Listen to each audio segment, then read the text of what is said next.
خوست ولایت چې امنیت یې د نورو ډیرو ولایتونو ښه و، خو په دې وروستیو کې د امنیت د خرابېدو ترڅنګ ښار کې وسلوال غلاوې دومره زیاتې شوي چې په رڼا ورځ خلک د پیسو په سر لوټ کیږي. احسان تازه په ښار کې همدغو موټرسایکلو سپرو وسلوالو غلو لوټلی. دلته په بازار کې ډېر داسې پیښې کېږي چې د لاس څخه موبایل تښتول کېږي او دغسې نور سامان په غله دي چې پټوي. نو حکومت نه دا هیله چې باید د مخنیوی وشي، ځکه چې په ښار کې دننه داسې کارونه کېږي. داسې هغه سرپېښ ته مخ شوی یم چې بازار کې روان وم، لاس نه موبایل څخه غل وتښتاوه او بیا لاړو نو ورک شو. داسې ډېرې پیښې نور هم چې خلکو سره کېږي. یوازې احسان نه دی چې په ښار کې غلو له خپل موبایل اخلاص کړی، له رسول جانه بیا د خپل دوکان له مخې وسلوالو غلو موټرسایکل تښتولی.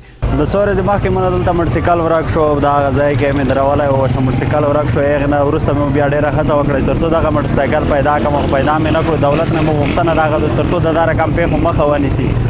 نن موټرسایکل ورک شو، دا خو دومره څه نه دی. دلته موږ په ځان یېرېږو چې تر څو موږ دلته څوک اختطاف نه کړي یا مو ونه وژني. همداسې ټول ولسه نن چې د دې پوښتنه نه کېږي سبا زما پوښتنه نه کېږي. عام خلک د امنیتي ادارو ویده حالت ورخطا کړي دي چې په رڼا ورځ له خلکو وسلوال غله پیسې او موبایلونه تښتوي. د دوی په خبره که حالت همداسې روان وي د خلکو باور به په امنیتي ادارو له منځه ولاړ شي.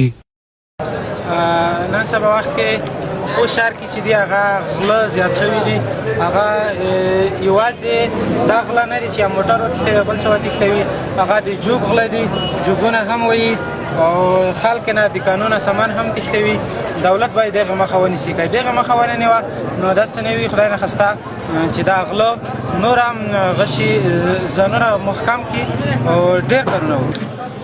دلته بله ورځ بیا هم یو نفر شکایت وکړ د ګوډې رئیس را دلته یو نفر نیولی و، دغه نه یې 2 لکه که 3 لکه افغانۍ وخوستې وې او سړي تښتېدلي وو، دغسې پلوس شوي وو.